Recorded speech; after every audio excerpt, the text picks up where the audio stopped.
Assalamualaikum semuanya. Apa kabar kalian? Semoga dalam keadaan sehat dan dilancarkan rezekinya oleh Allah. Amin ya robbal alamin.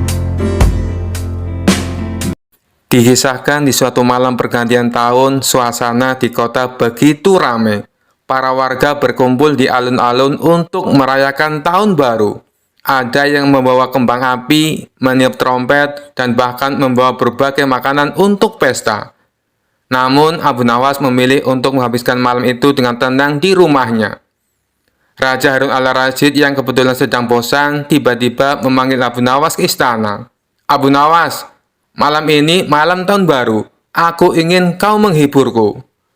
Abu Nawas yang sebenarnya ingin tidur tidak punya pilihan lain selain memenuhi panggilan sang raja. Sesampainya di istana, raja berkata, Abu Nawas, semua orang sedang bergembira, tapi aku ingin malam ini spesial. Bisakah kau membuat malam pergantian tahun ini menjadi malam yang tak terlupakan untukku? Abu Nawas mengangguk sambil tersenyum. Tentu Baginda, tapi saya butuh sedikit bantuan. Raja penasaran, apa yang kau butuhkan? Baginda harus memberikan saya sebuah keranjang besar dan 5 orang pengawal untuk mengumpulkan barang-barang aneh dari warga kota, kata Abu Nawas. Raja setuju dan langsung memerintahkan pengawal untuk mengikuti Abu Nawas. Abu Nawas berjalan ke alun-alun dan mulai berbicara kepada warga. Wahai warga kota, Baginda Raja ingin merayakan malam tahun baru dengan cara yang unik. Siapa saja yang memiliki barang paling aneh akan mendapatkan hadiah besar dari istana. Mendengar itu, warga berbondong-bondong membawa barang-barang aneh. Ada yang membawa sendok bengkok, sandal putus, bahkan ada yang membawa seekor ayam dengan bulu warna-warni. Abu Nawas menerima semua barang itu sambil tersenyum. Ia kemudian berkata, barang-barang ini luar biasa aneh, tapi Baginda juga ingin kalian memberikan sesuatu yang lebih spesial, yaitu suara paling keras saat malam pergantian tahun. Warga pun mulai meniup trompet, memukul panci, dan bersorak-sorai. Suasana menjadi begitu riuh, hingga raja yang sedang duduk di balkon istana tidak bisa berhenti tertawa. Saat mendekati tengah malam, Abu Nawas memanggil semua orang ke lapangan. Ia lalu berkata, sekarang semua barang aneh ini akan saya persembahkan kepada Baginda Raja sebagai simbol keberuntungan tahun baru. Raja yang melihat dari jauh langsung terkejut. Apa maksudmu Abu Nawas? Aku tidak meminta barang-barang aneh itu. Abu Nawas tersenyum lebar. Tentu Baginda, tapi malam tahun baru adalah tentang berbagi kebahagiaan. Jadi saya ingin Baginda berbagi kesenangan ini dengan warga. Raja akhirnya tidak bisa menahan tawanya. Kau benar-benar tahu cara membuat malam ini menjadi tak terlupakan Abu Nawas. Baiklah, mari kita rayakan bersama. Warga pun berpesta bersama raja, dan Abu Nawas berhasil mengubah malam itu menjadi malam yang penuh tawa dan kebahagiaan. Kisah selanjutnya. Abu Nawas adalah seorang penyair yang sangat cerdik dan pintar. Namun selain sebagai penyair, Abu Nawas juga dikenal sebagai mubalik di desa tempat tinggalnya. Oleh sebab itu, suatu ketika Abu Nawas diminta untuk menjadi imam ketika hendak sholat Jumat. Selain itu, pada waktu tersebut, Abu Nawas juga diminta mengisi khutbah Jumat untuk memberikan ceramah keagamaan. Setelah mandi dan berpakaian rapi, Abu Nawas pun mulai melangkahkan kakinya menuju ke masjid. Ketika sampai di masjid, tidak lama kemudian terdengar suara adzan. Tidak lama berselang, datanglah masyarakat yang beragama Muslim dengan sangat ramai.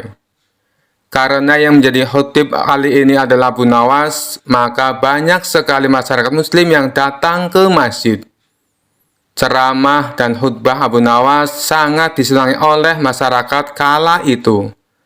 Sebab dalam setiap ceramah keagamaan yang disampaikan oleh Abu Nawas sangat relevan terhadap isu-isu yang sedang berkembang. Akhirnya, waktu yang ditunggu para jamaah akhirnya tiba. Abu Nawas naik ke mimbar dan segera memulai khutbahnya. Khutbah tersebut dimulai dengan salam, dan berlanjut pada materi yang akan disampaikan oleh Abu Nawas. Namun pada saat berkhutbah, Abu Nawas melihat para jamaahnya yang mengantuk bahkan sampai tertidur. Melihat hal itu, kemudian Abu Nawas berteriak, "Api, api, api," dengan sangat keras. Hal tersebut sontak membuat para jamaah sangat terkejut dan berdiri mencari keberadaan api tersebut. Bahkan ada juga jamaah yang hanya saling pandang satu sama lainnya. Kemudian ada salah seorang jamaah yang menanyakan di mana apinya kepada Abu Nawas. Walau ada yang bertanya tentang demikian, Abu Nawas tetap melanjutkan khutbahnya. Kemudian keluarlah perkataan dari Abu Nawas, "Jika ada api yang dahsyat di neraka bagi mereka yang lalai dalam beribadah." Maksud dari teriakan api-api dari Abu Nawas adalah api neraka tersebut. Barang siapa yang lalai dalam beribadah, maka ia akan merasakan panasnya api neraka. Usai melakukan ceramah tentang api neraka, kemudian Abu Nawas menutup khutbahnya dengan lantunan doa-doa. Setelah itu, Abu Nawas memimpin sholat Jumat dengan khusyuk yang diikuti oleh para jamaah. Ketika sholat, para jamaah masih teringat dan terngiang-ngiang dengan api neraka yang dikatakan oleh Abu Nawas dalam khutbahnya. Walau awalnya terkesan gagal dalam memberikan ceramah keagamaan karena banyak yang mengantuk dan tertidur, namun sesungguhnya Abu Nawas berhasil membuat para jamaah untuk selalu rajin beribadah. Sebab para jamaah selalu ingat dengan khutbah Abu Nawas, di mana saat itu ia mengatakan mereka yang malas beribadah akan merasakan panasnya api neraka. Kisah selanjutnya. Dikisahkan pada suatu waktu Baginda Raja Harun al-Rasyid sangat gundah hatinya. Seperti biasa, dirinya ingin sosok Abu Nawas hadir di istana untuk menghibur hati sang raja. Namun setelah beberapa kali dipanggil, Abu Nawas belum juga menampakkan batang hidungnya. Entah kenapa. Setelah lama berpikir, akhirnya Baginda Raja menemukan cara agar Abu Nawas bisa hadir di istana kerajaan. Raja menyuruh 3 orang prajurit untuk pergi ke rumah Abu Nawas agar buang air besar di tempat tidurnya. "Pengawal, pergilah ke rumah Abu Nawas dan beraklah di tempat tidurnya. Dan kalau kalian berhasil, maka masing-masing akan kuberikan uang 1000 dirham," titah Baginda Raja.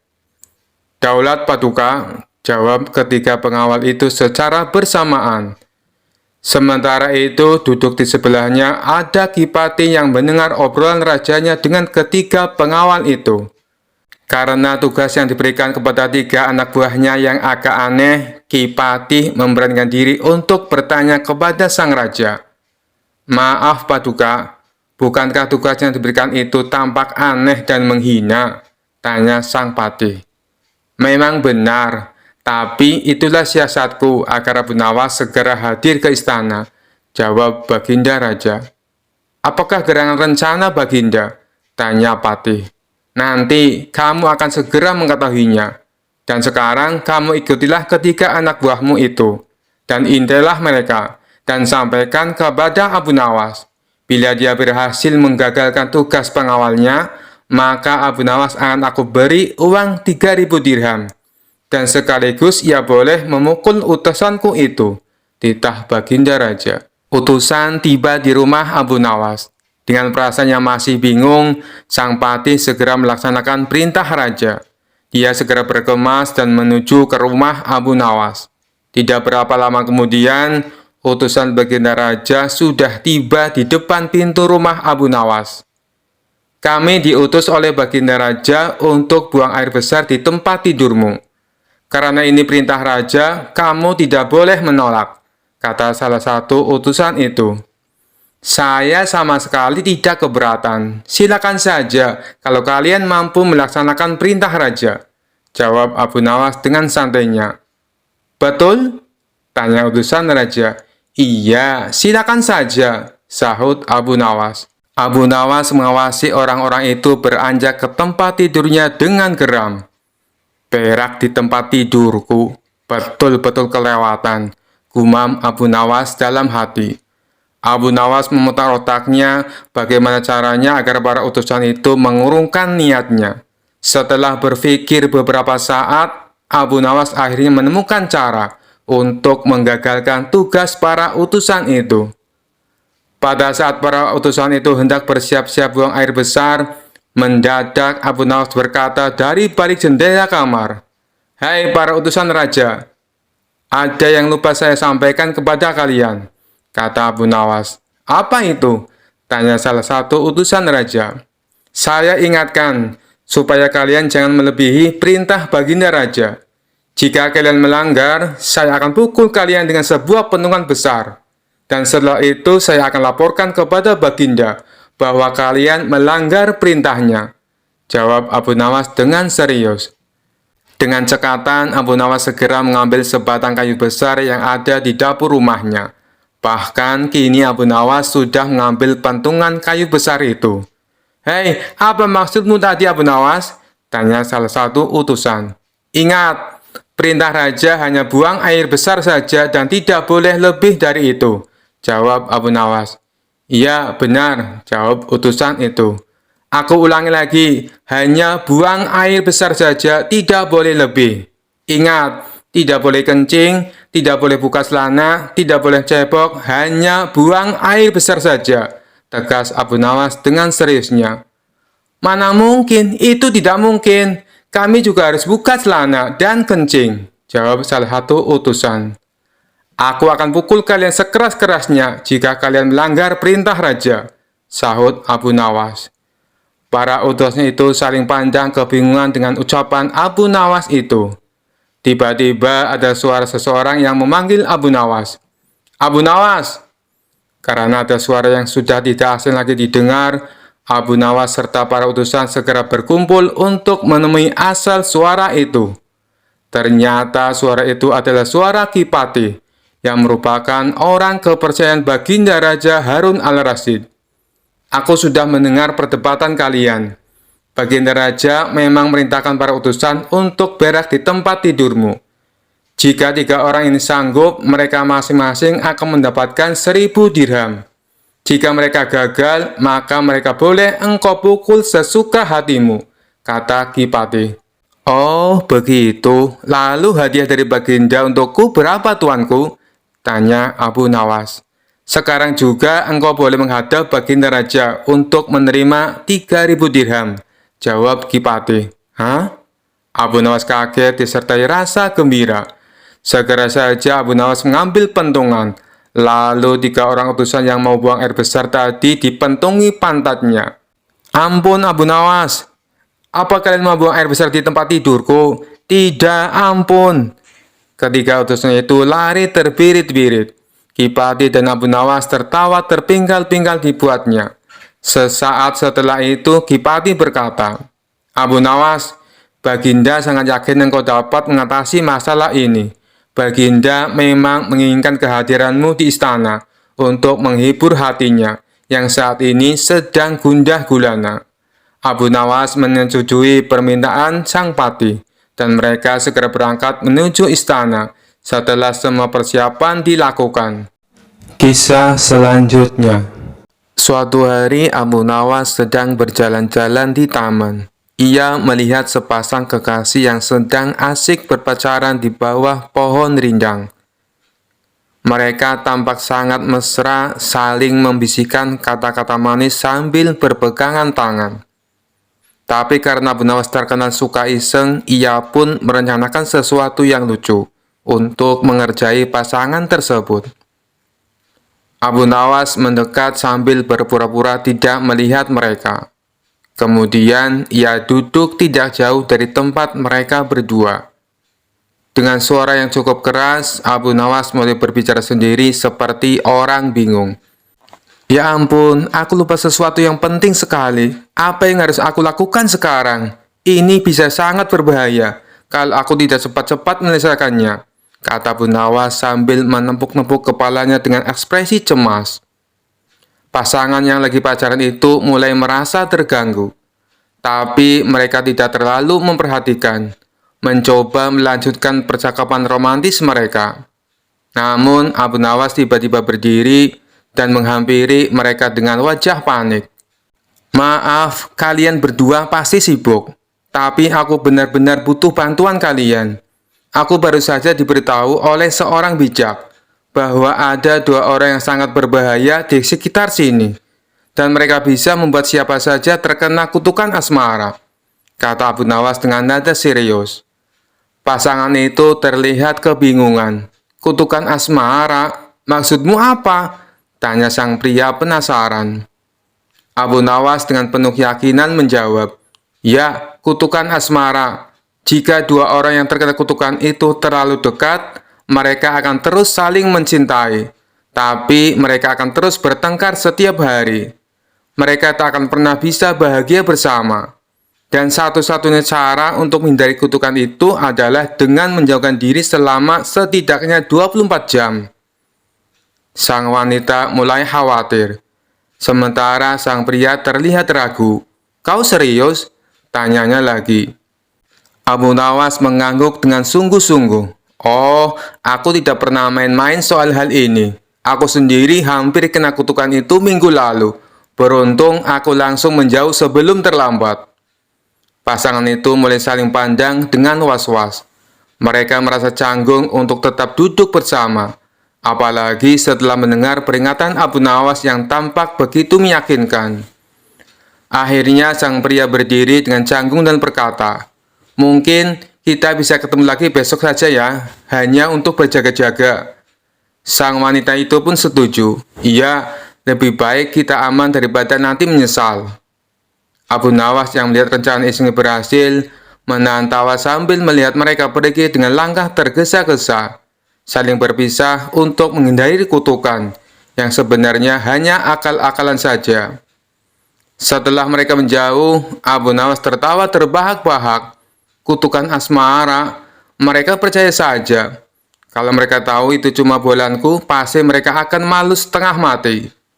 Dan begitu pasangan itu pergi, Abu Nawas kembali melanjutkan perjalanannya dengan senyum puas di wajahnya, menikmati hari sambil memikirkan keisingan lucu yang berikutnya. Kisah selanjutnya.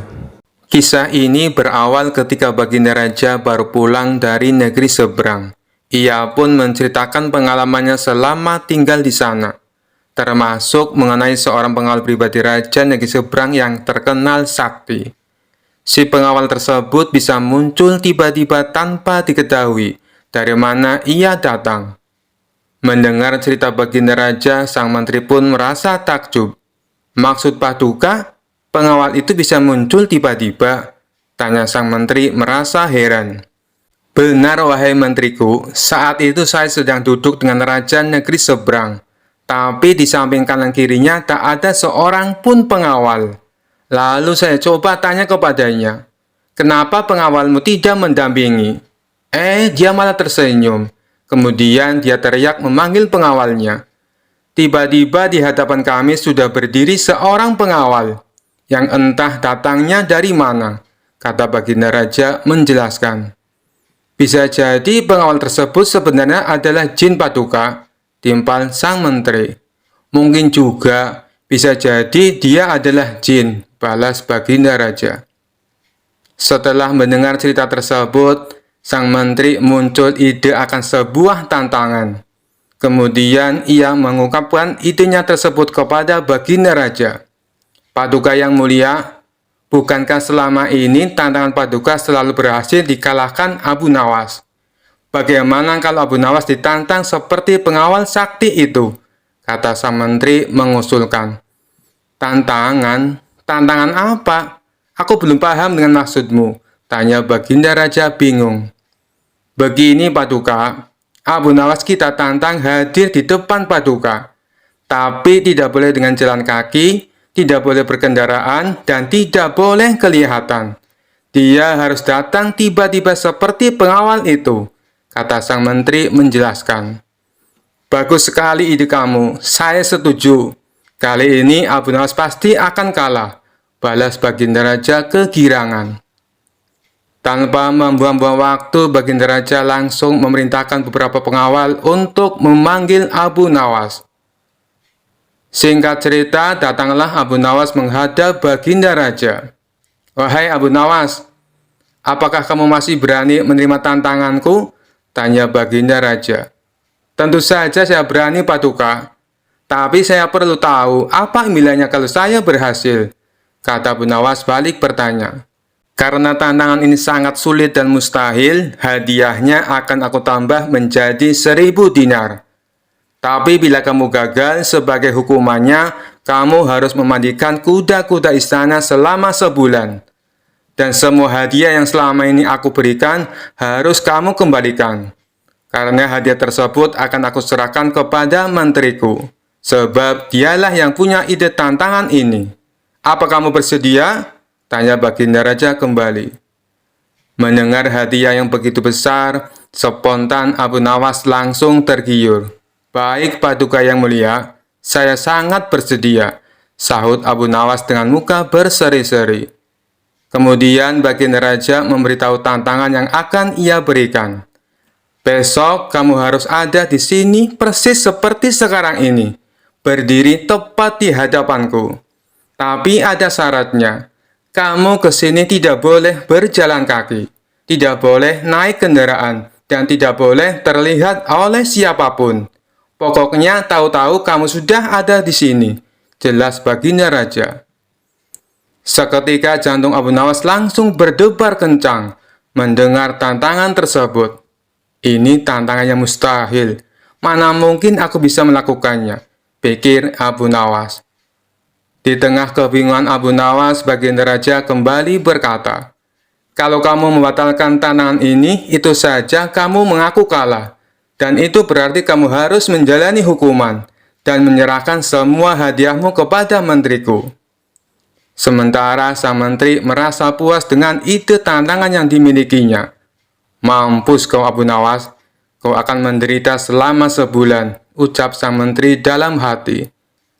Nasi sudah menjadi bubur, Abu Nawas tak mungkin membatalkan tantangan tersebut. Ia pun lalu mohon diri kepada baginda raja untuk pamit pulang ke rumahnya. Setibanya di rumah, Abu Nawas duduk di teras rumah sambil memutar otaknya. Ia terus memikirkan cara agar terlepas dari hukuman. Namun sampai waktu menjelang sore, ia tak juga menemukan solusinya. Hampir saja Abu Nawas dibuat stres karena akan cerdiknya menemukan jalan buntu. Saat ia tengah termenung, salah seorang tetangganya lewat di depan rumah Abu Nawas dengan memanggul karung yang besar.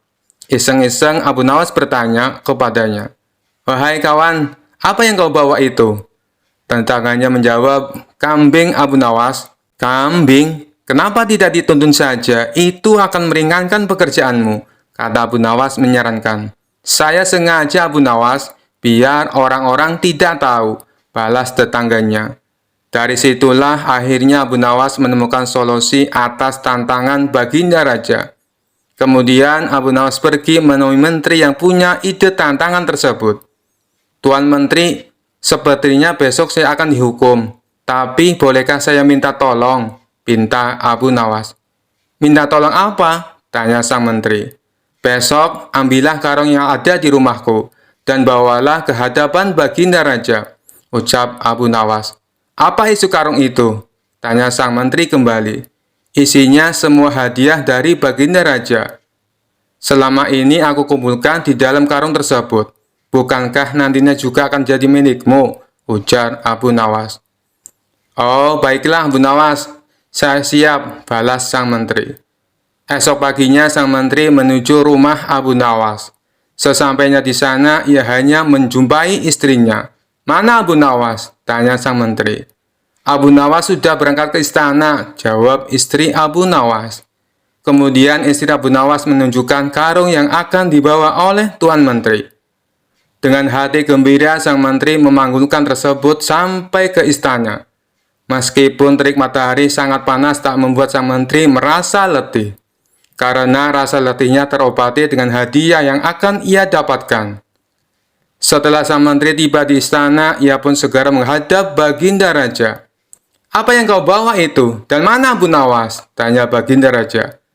"Bukannya Abu Nawas sudah ke sini?" kata istrinya. "Ia sudah berangkat dari pagi Paduka. Dan karung ini adalah semua hadiah yang Abu Nawas kumpulkan," Jawab sang menteri. Mana? Sampai saat ini Abu Nawas belum kelihatan. Ya, sudahlah, kita tunggu saja. Sekarang, buka ikatan tali karung itu. Aku ingin melihat isinya. Sang menteri pun langsung membuka ikatan tali karung tersebut. Ketika karung itu terbuka, tiba-tiba muncul Abu Nawas dari dalam karung. Hamba sudah di sini, Paduka, seperti yang Paduka inginkan. Tidak berjalan kaki, tidak berkendaraan, dan tidak diketahui oleh siapapun, ucap Abu Nawas. Sontak Baginda Raja dan sang menteri terkejut dibuatnya. Baginda Raja pun langsung tertawa terpinggal-pinggal dengan tingkah Abu Nawas ini. Kamu memang cerdik, Abu Nawas, puji Baginda Raja sambil terus tertawa. Sementara sang menteri yang punya ide tantangan ini malah mendapatkan sial. Ia bukan hanya gagal mendapatkan hadiah, tapi tanpa ia sadari, ia malah membantu Abu Nawas dalam menjalankan tantangannya. Kisah selanjutnya. Dikisahkan di sebuah sudut pasar, ada seorang peramal gadungan yang selalu membuat keramaian. Ia mengaku bisa membaca masa depan dan mengetahui segala rahasia hidup seseorang, hanya dengan menatap bola kristalnya. Banyak orang tertarik, dan juga banyak yang ragu akan kebenarannya. Suatu hari, Abu Nawas berjalan melewati pasar itu dan melihat peramal tersebut dikerumuni banyak orang. Dengan senyumnya yang khas, Abu Nawas mendekat untuk melihat apa yang sebenarnya terjadi. Datanglah, wahai siapapun yang ingin mengetahui masa depannya. Aku bisa mengungkap segala rahasia, kata peramal dengan lantang.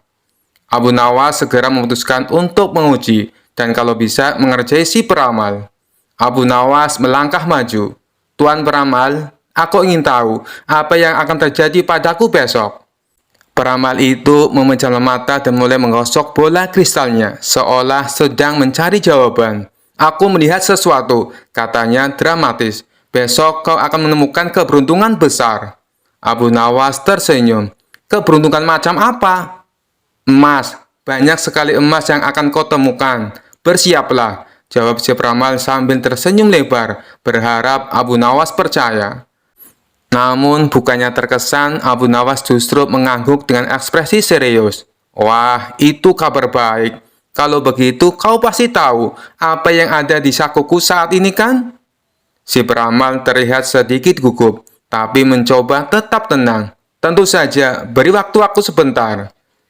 Ia kembali menatap bola kristalnya. Di sakumu ada perak. Ya, aku melihat perak.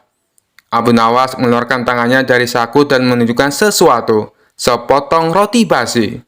Semua orang yang menyaksikan tertawa terbahak-bahak. Wah, luar biasa. Perak ternyata bentuknya mirip roti basi, kata Abu Nawas dengan nada mengejek. Tidak puas sampai di situ, Abu Nawas punya rencana lain. Ia berpura-pura mengubah nada suaranya menjadi serius. Tuan peramal, karena kau gagal menebak isi sakuku, aku ingin menguji kemampuanmu dengan pertanyaan yang lain. Apa itu? Tanya si peramal mulai kehilangan percaya diri.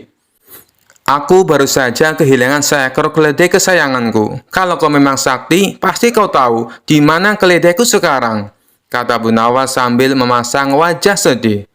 Si peramal berpikir sejenak, lalu kembali menatap bola kristalnya. Keledaimu sedang berada di sebuah padang rumput dekat sungai.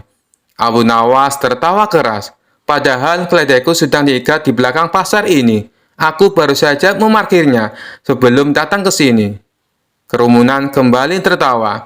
Si peramal mulai panik, tapi Abu Nawas belum selesai. Abu Nawas melangkah lebih dekat dan berkata dengan nada pelan, kalau kau benar-benar sakti, kau pasti tahu apa yang akan aku lakukan padamu sekarang. Si peramal mencoba terlihat tenang, tapi wajahnya memucat. Tentu saja aku tahu, kau akan memujiku atas kehebatanku. Abu Nawas tertawa keras. Salah besar. Aku akan mengajakmu keliling pasar untuk memberitahu semua orang bahwa ramalanmu adalah palsu. Peramal itu langsung kabur ketakutan sebelum Abu Nawas sempat melakukannya. Semua orang di pasar tertawa dan memuji kecerdasan Abu Nawas. Kisah selanjutnya. Dikisahkan Abu Nawas mempunyai tetangga seorang tuan tanah yang kaya raya. Hampir seluruh penduduk desa bekerja di perkebunannya. Namun tuan tanah tersebut mempunyai sifat pelit dan bahil. Tak hanya itu, selain berprofesi sebagai tuan tanah, ia juga menjadi rentenir. Hal inilah yang membuat Abu Nawas resah. Selaku ulama sufi, ia ingin membuat tetangganya itu bertobat atas perbuatannya. Setelah merenung agak lama, akhirnya Abu Nawas menemukan ide yang cemerlang. Pada esok harinya, Abu Nawas menemui kawan-kawannya yang lagi tongkrongan di warung. "Tadi malam aku mimpi dapat wangsit yang tidak bisa aku tolak," ucap Abu Nawas membuka percakapan. Salah satu kawan Abu Nawas bertanya, "Apa isi wangsit dalam mimpimu?" Abu Nawas menjawab, "Aku mendapatkan wangsit, apapun yang dititipkan padaku, maka akan beranak." "Maksudnya bagaimana wahai Abu Nawas?" tanya mereka bingung. "Kalau kalian menitipkan padaku satu ayam, maka dalam beberapa hari ayamnya akan beranak. Dan ayam kalian akan menjadi bertambah. Begitu pula bila kalian menitipkan uang atau aku meminjam uang, maka beberapa hari kemudian uang kalian akan beranak. Dan tentunya uang kalian akan bertambah," jelas Abu Nawas. Sebagian kawannya ada yang percaya, ada juga yang tidak percaya. Jangan-jangan ini cuma akal bulus Abu Nawas untuk meminjam uang. "Nanti sore aku akan meminjami 1 ekor kambing kepadamu," ucap salah satu dari mereka. Yang lain menimpali, "Aku akan meminjami uang 2 dinar. Silakan, silakan," dengan senang hati balas Abu Nawas. Setelah 5 hari berlalu, ternyata benar, kambing dan uang yang dipinjamkan kepada Abu Nawas menjadi beranak. Yang meminjami 1 ekor kambing, dikembalikan Abu Nawas menjadi 3 ekor kambing. Yang meminjami uang 2 dinar, dikembalikan oleh Abu Nawas menjadi 5 dinar. Berita tentang Abu Nawas tersebut tersebar ke seluruh penduduk desa, dan sampai ke telinga tuan tanah pelit yang menjadi rentenir. Dengan ditemani beberapa pengawalnya, tuan tanah itu mendatangi rumah Abu Nawas. "Wahai saudaraku Abu Nawas, adakah keperluan yang kau inginkan? Katakan saja, nanti aku bisa meminjamimu," ucap tuan tanah merayu. "Maaf tuan, saat ini saya tak lagi membutuhkan apa-apa," balas Abu Nawas. "Baiklah, nanti kalau kamu perlu apa-apa, datang saja padaku. Jangan sungkan-sungkan," timpal si tuan tanah dengan senyum yang ramah. "Baik tuan, kapan-kapan saya akan ke rumah tuan," ucap Abu Nawas. Tuan tanah dan para pengawalnya pun pamit pulang meninggalkan rumah Abu Nawas. Pada suatu sore, Abu Nawas merasakan lapar. Ia tak mempunyai apapun di dalam rumah untuk dimakan. Kemudian, Abu Nawas mendatangi tuan rumah untuk meminjam 3 butir telur. Dengan senang hati, si tuan tanah menyambut dan meminjamkannya kepada Abu Nawas. 5 hari kemudian, Abu Nawas mengembalikan telur yang dipinjamnya. Si tuan tanah menerimanya dengan senang hati. Di saat ia membuka bungkusan yang dibawa oleh Abu Nawas, jumlah telurnya bertambah menjadi 5. "Kok telurnya ada 5? Tanya tuan tanah pura-pura tidak tahu sembari tersenyum. "Tidakkah tuan mendengar kabar? Apapun yang saya pinjam pasti beranak," ujar Abu Nawas. Si tuan tanah pun tersenyum bahagia. Ia lalu menawarkan pinjaman-pinjaman lain kepada Abu Nawas. Namun Abu Nawas menolaknya dengan alasan sedang tidak butuh. Hingga pada suatu hari, Abu Nawas kembali mendatangi tuan tanah yang kaya raya itu. "Ada perlu apa wahai saudaraku Abu Nawas?" tanya si tuan tanah. "Saya ingin meminjam uang 1.000 dinar, jawab Abu Nawas. Jumlah uang yang terbilang cukup banyak. Dengan uang segitu bisa untuk menggaji seluruh karyawan tuan tanah selama sebulan. Tuan tanah kaya raya itu segera membuka berangkas uangnya dan meminjamkan uang sejumlah 1.000 dinar kepada Abu Nawas. "Ini uangnya wahai saudaraku, Silakan dibawa pulang, ucap tuan tanah sambil memberikan uangnya kepada Abu Nawas. Abu Nawas pun pulang dengan membawa uang 1000 dinar. Sementara tuan tanah yang belit itu berhayal, tidak lama lagi uangku akan bertambah banyak, ucapnya dalam hati kegirangan. Hari berganti hari, si tuan tanah merasa tidak sabar menunggu kedatangan Abu Nawas. 5 hari berlalu, Abu Nawas masih belum juga datang. Tak terasa sudah berjalan 1 bulan, dan Abu Nawas tak kunjung datang ke rumahnya. Karena tidak sabar, si tuan tanah mendatangi Abu Nawas dengan didampingi pengawalnya. "Wahai Abu Nawas, sudah sebulan aku menantimu, tapi kamu malah tidak datang," kata si tuan tanah. "Oh iya tuan, maafkan saya. Sebenarnya saya akan ke rumah tuan, namun saya sangat sibuk. Tapi berhubung tuan sudah ada di rumah saya, sekalian saja ada yang mau saya bicarakan," kata Abu Nawas beralasan. "Tidak apa-apa wahai saudaraku, silakan, apa yang mau kau bicarakan?" balas si tuan tanah. "Begini tuan," Abu Nawas mencoba menjelaskan. "Uang yang tuan titipkan padaku 3 hari kemudian mati. Boro-boro bisa beranak, yang ada malah mati tak tersisa." "Apa maksudmu wahai Abu Nawas?" tanya tuan tanah penuh emosi. "Kamu mau mempermainkan aku ya?" sambungnya. "Tidak tuanku, tapi memang begitulah kenyataannya," balas Abu Nawas. Tak terima dengan hal itu, si tuan tanah lalu melaporkan Abu Nawas ke pengadilan. Ia menuntut Abu Nawas agar dihukum pancung karena telah menipu dirinya dengan jumlah uang yang sangat besar. Saat keduanya dihadapkan kepada hakim, si tuan tanah berkata, "Wahai hakim yang mulia, Abu Nawas telah menipuku. Katanya uang yang aku titipkan kepadanya bisa beranak. Tapi kenyataannya ia menipuku dan tidak sepeser pun mengembalikan uangnya padaku. Saya minta supaya Abu Nawas dihukum pancung." Setelah mendengar kesaksian dari tuan tanah, sang hakim bertanya kepada Abu Nawas, "Benarkah seperti itu wahai Abu Nawas?" Abu Nawas pun menjawab, "Wahai hakim yang mulia, saya sama sekali tidak menipu dia." "Lalu kenapa kamu tidak mengembalikan uangnya?" tanya hakim. Abu Nawas kembali menjawab, "Dari awal sudah saya katakan padanya tuan hakim, apapun yang dititipkan padaku bisa beranak. Dan kebetulan uang yang ia titipkan padaku bukannya beranak tapi malah mati. Dan aku tak mungkin mengembalikannya karena sudah mati. Bukankah sesuatu yang beranak pasti bisa mati?" kata Abu Nawas menjelaskan.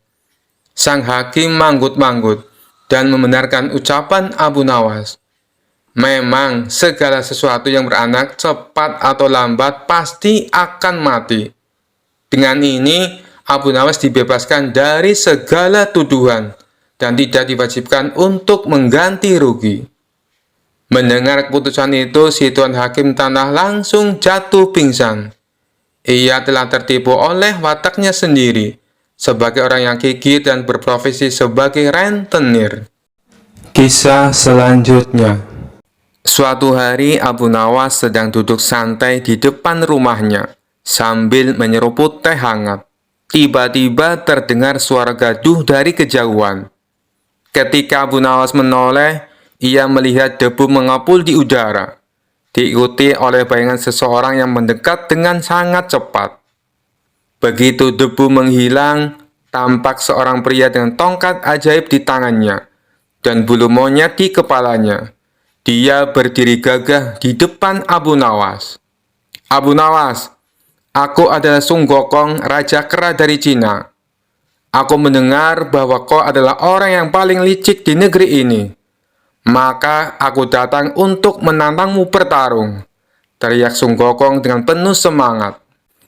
Abu Nawas yang masih dalam mode santai hanya menghela nafas. "Aduh, pagi-pagi kok sudah ada tantangan bertarung. Apa tidak ada hal lain yang lebih damai untuk dilakukan?"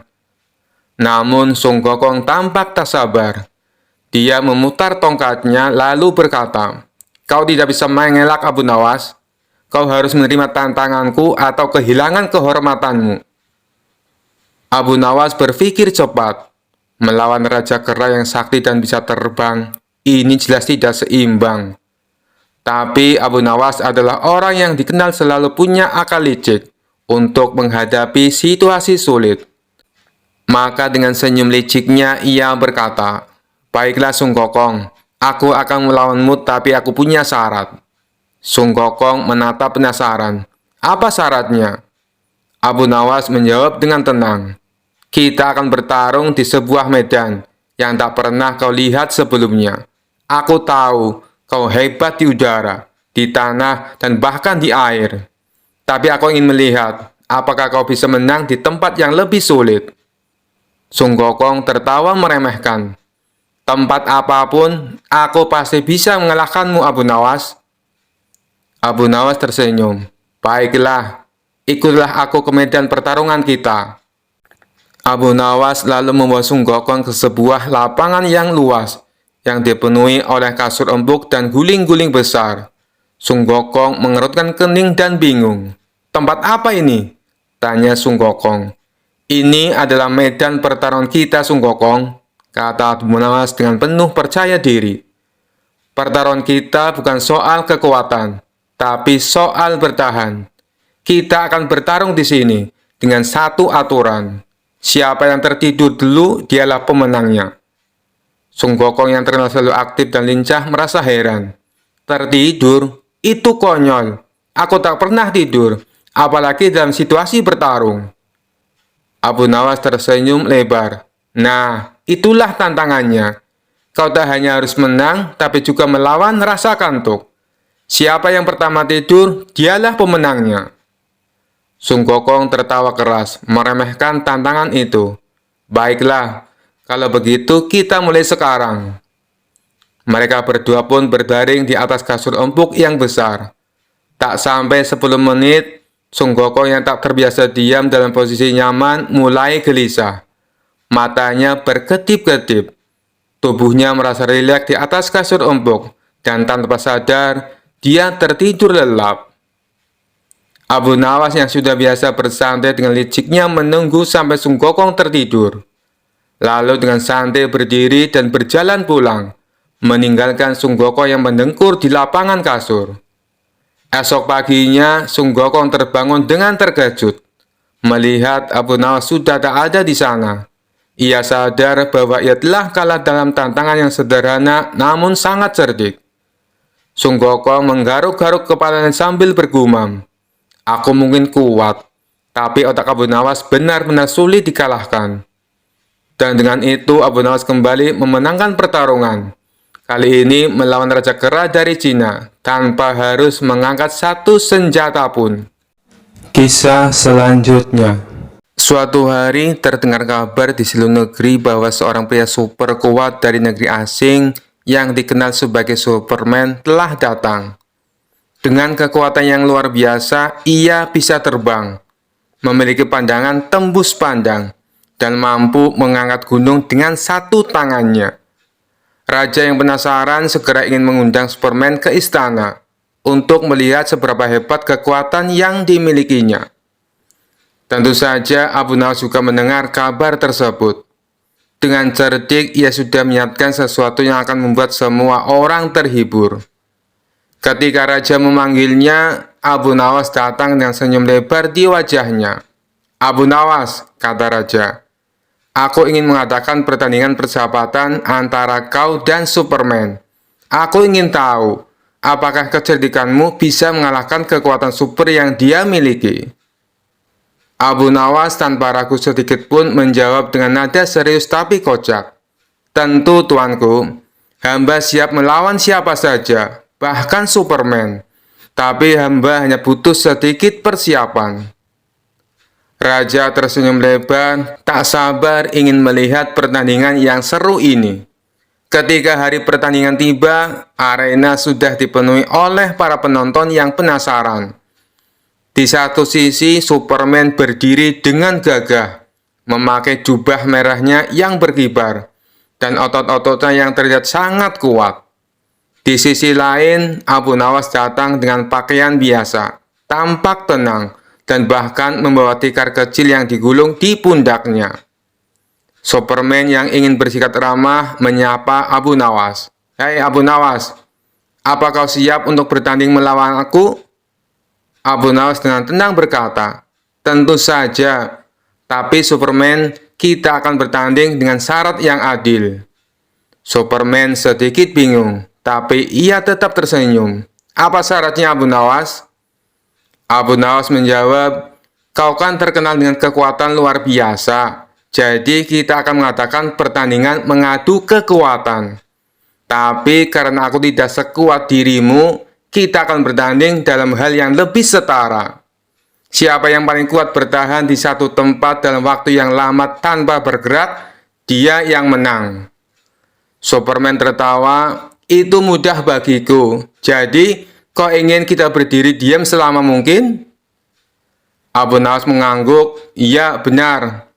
Tapi sebelum kita mulai, aku akan sedikit bersiap." Lalu Abu Nawas mulai membentangkan tikarnya di tanah dan berbaring santai di atasnya.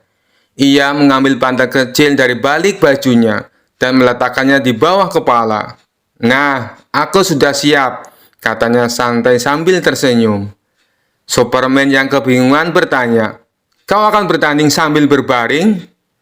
Abu Nawas mengangguk, "Tentu saja. Kau kan terkenal sebagai pahlawan yang tak bisa dikalahkan. Jadi, sepertinya adil jika aku sedikit santai. Lagi pula, ini soal siapa yang bisa paling lama tidak bergerak, bukan?" Superman tersenyum percaya diri. "Baiklah, aku akan berdiri di sini tanpa bergerak selama yang kau mau." Maka dimulailah pertandingan mereka. Superman berdiri tegak dengan tubuh kaku. Sementara Abu Nawas berbaring santai menikmati waktu. Beberapa menit berlalu, Superman tetap berdiri kokoh. Abu Nawas, ia bahkan sempat tertidur sebentar dan mendengkur pelan. 1 jam kemudian, Superman mulai merasa kakinya pegal. Ia mulai sedikit bergeser ke kiri dan ke kanan, tapi tetap berusaha bertahan. Sedangkan Abu Nawas tanpa beban melanjutkan tidurnya dengan nyaman. Setelah 2 jam, keringat mulai bercucuran dari dahi Superman. Meski dia super kuat, ternyata berdiri tanpa bergerak begitu lama membuat otot-ototnya tegang. Sementara itu, Abu Nawas bangun dari tidurnya, menguap dan berkata, "Wah, tidurku enak sekali. Bagaimana Superman? Kau masih kuat?" Superman yang mulai kelelahan mencoba tetap berdiri, tapi akhirnya berkata, "Abu Nawas, aku menyerah. Ini terlalu sulit. Kau menang." Raja yang menyaksikan semua itu tertawa terbahak-bahak.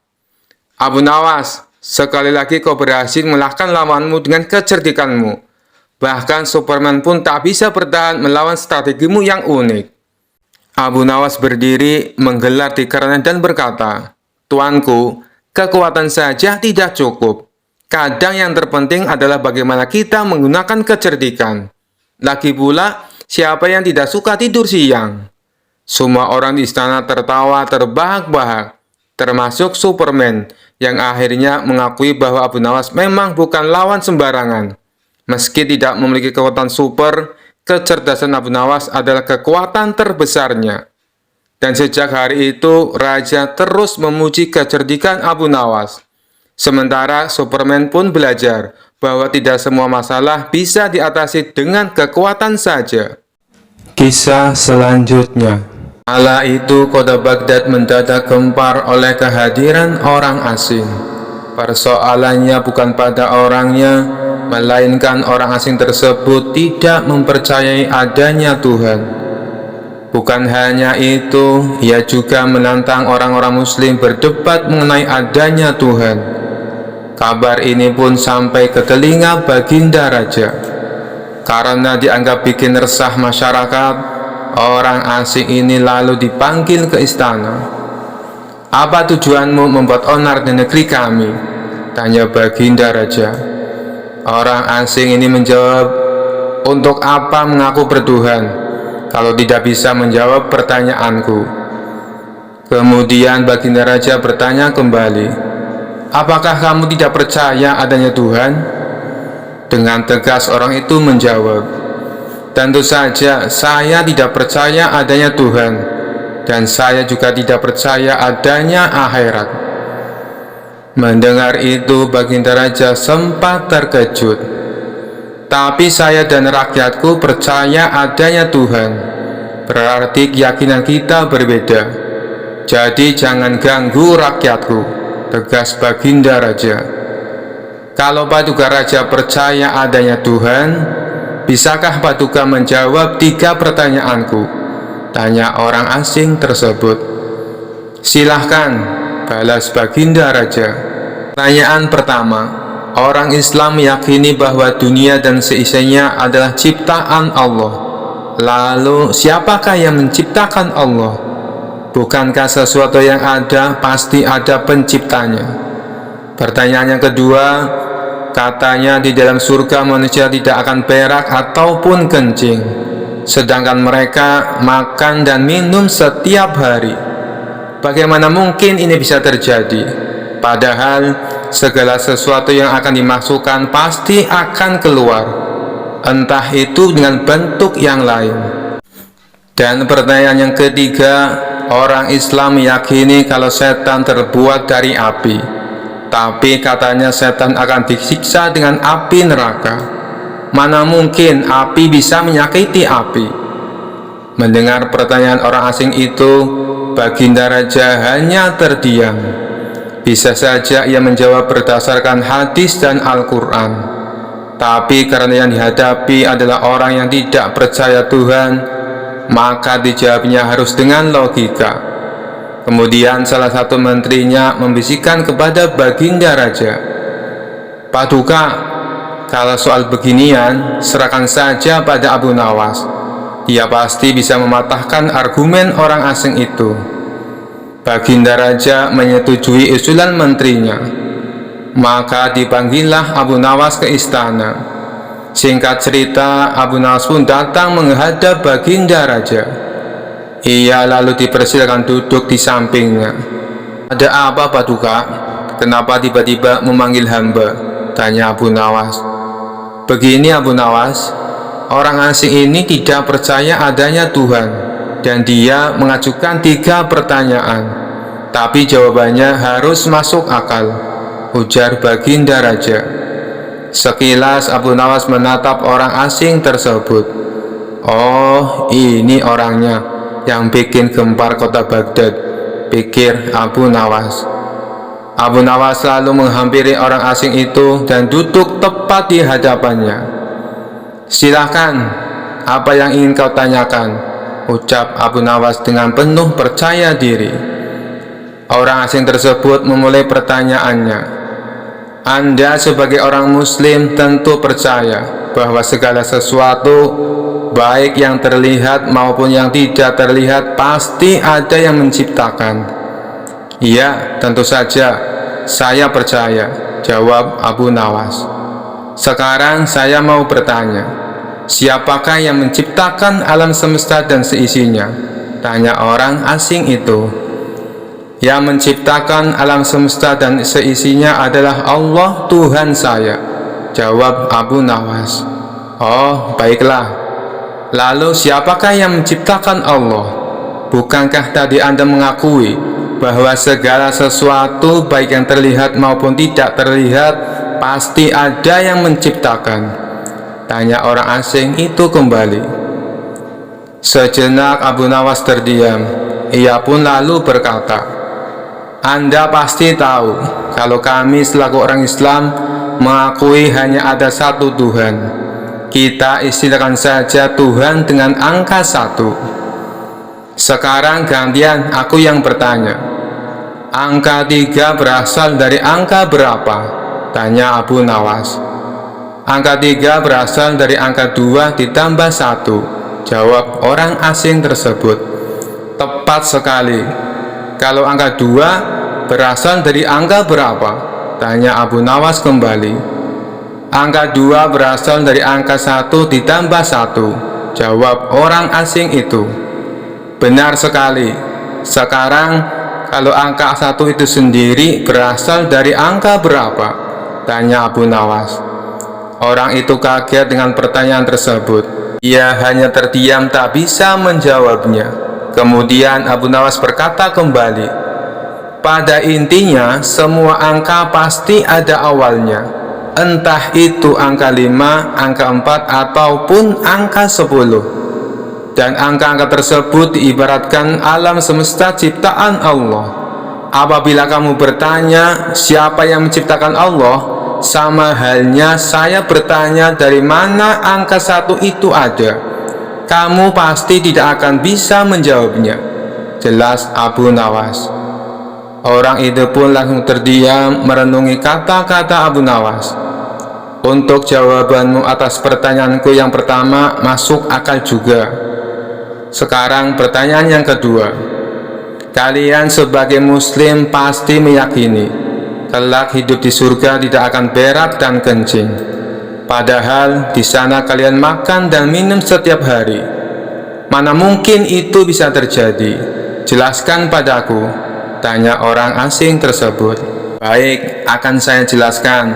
Selama kamu dalam kandungan rahim ibumu, tentunya kamu makan dan minum, bukan? Karena menurut ilmu medis, seorang janin memakan sesuatu yang dimakan ibunya. Lalu ketika kamu dalam kandungan ibumu selama 9 bulan, apakah kamu pernah berak ataupun kencing? Untuk kedua kalinya pertanyaan orang asing itu bisa dijawab dengan mudah oleh Abu Nawas. Baik, jawabanmu masuk akal. Sekarang pertanyaan terakhir. Kalian sebagai muslim pasti meyakini kalau setan terbuat dari api dan neraka juga terbuat dari api. Tapi yang membuat saya heran, katanya setan akan disiksa dengan api neraka. Mana mungkin api bisa menyakiti api? Itu hal konyol yang pernah saya dengar, ujar orang asing tersebut. Bisakah kamu menjelaskannya? Tanyanya kemudian. Sebelum aku menjawab pertanyaan yang terakhir, aku ingin kita saling berjanji. Apapun jawabannya, kamu tidak boleh marah, pinta Abu Nawas. Tentu saja saya tidak akan marah, apalagi kalau jawabannya masuk akal, balas orang asing tersebut. Tiba-tiba Abu Nawas menampar pipi orang asing itu dengan sangat keras. Baginda Raja dan orang-orang yang hadir terkejut dibuatnya. Hei, apa-apaan ini? Kalau tidak bisa menjawab, jangan emosi. Apalagi sampai main pukul kayak gini, protes orang asing itu. Siapa yang emosi? Itu tadi adalah jawaban saya. Apakah tadi kamu merasakan sakit? Tanya Abu Nawas. Tentu saja saya sakit, jawab orang itu sambil memegang pipinya. Coba kamu perhatikan tangan saya. Bukankah tangan saya terbuat dari tulang dan daging? Begitu juga dengan pipi kamu. Tapi ketika tangan saya ditamparkan ke pipi kamu, kamu langsung kesakitan. Itulah gambaran sederhana. Kalau api neraka bisa menyakiti setan, setan pasti akan merasa kesakitan, meskipun ia sama-sama terbuat dari api, kata Abu Nawas menjelaskan. Orang tersebut lalu terdiam. Ia tak bisa membantah argumen Abu Nawas. Sementara Baginda Raja dan orang-orang istana kagum atas kecerdikan Abu Nawas. Kisah selanjutnya. Pada suatu hari, Raja sedang gelisah di istana. Ia merasa bosan dengan kehidupan istana yang serba monoton. Untuk menghibur dirinya, ia memanggil Abu Nawas dan memberinya sebuah misi yang tidak biasa. Abu Nawas, kata Raja, aku mendengar ada sebuah tongkat ajaib yang bisa mengabulkan permintaan apa saja. Aku ingin kau mencarinya dan membawanya ke sini. Kalau kau gagal, aku akan memerintahkan pengawal untuk menghukummu. Abu Nawas yang terkenal licik dan penuh akal tersenyum kecil. Baginda, apakah Anda yakin tongkat seperti itu ada? Tentu saja ada, seru Raja. Aku mendengar cerita itu dari seorang pengembara. Jadi, pergilah dan jangan kembali tanpa tongkat itu. Abu Nawas pun pergi ke pasar, berpura-pura mencari tongkat ajaib. Ia bertanya kepada para pedagang, pengrajin, hingga pengemis. Tentu saja tidak ada yang tahu apa itu tongkat ajaib. Setelah seharian berkeliling, ia memutuskan untuk pulang ke rumah dengan sebuah rencana cerdik. Keesokan harinya, Abu Nawas kembali ke istana membawa sebuah tongkat kayu biasa yang ia temukan di pinggir sungai. Dengan percaya diri, ia menyerahkan tongkat itu kepada raja.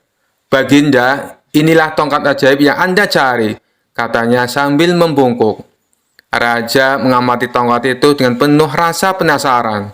"Apa buktinya bahwa tongkat ini ajaib, Abu Nawas?" tanya sang raja.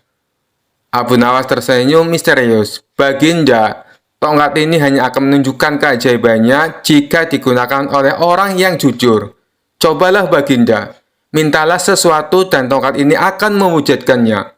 Raja yang merasa dirinya sangat jujur segera mengangkat tongkat itu. Ia pun berkata, "Aku ingin tongkat ini memberiku sekantong emas." Tentu saja tidak ada yang terjadi.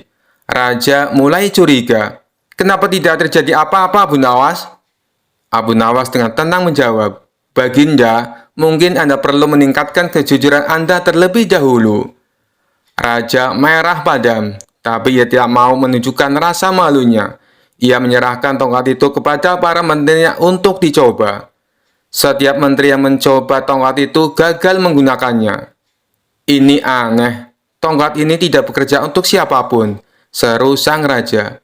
Akhirnya raja kembali memanggil Abu Nawas. "Abu Nawas, apa kau berani mengatakan bahwa aku dan para menteriku tidak jujur?" Abu Nawas tersenyum lebar. "Oh tidak, Baginda. Saya hanya ingin menunjukkan bahwa tidak ada yang benar-benar sempurna di dunia ini, termasuk tongkat ajaib. Karena itu lebih baik kita saling memperbaiki diri daripada bergantung pada benda-benda ajaib." Raja terdiam, lalu tertawa terbahak-bahak. "Abu Nawas, kau benar-benar licik. Kau berhasil mengelabui aku lagi. Baiklah, aku akan membiarkanmu pergi kali ini."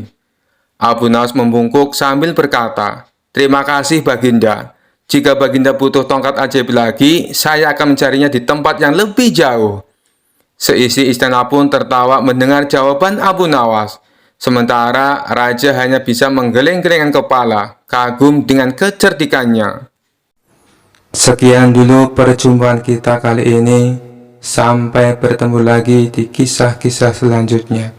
Terima kasih yang sudah subscribe dan setia menonton channel ini. Wassalamualaikum warahmatullahi wabarakatuh.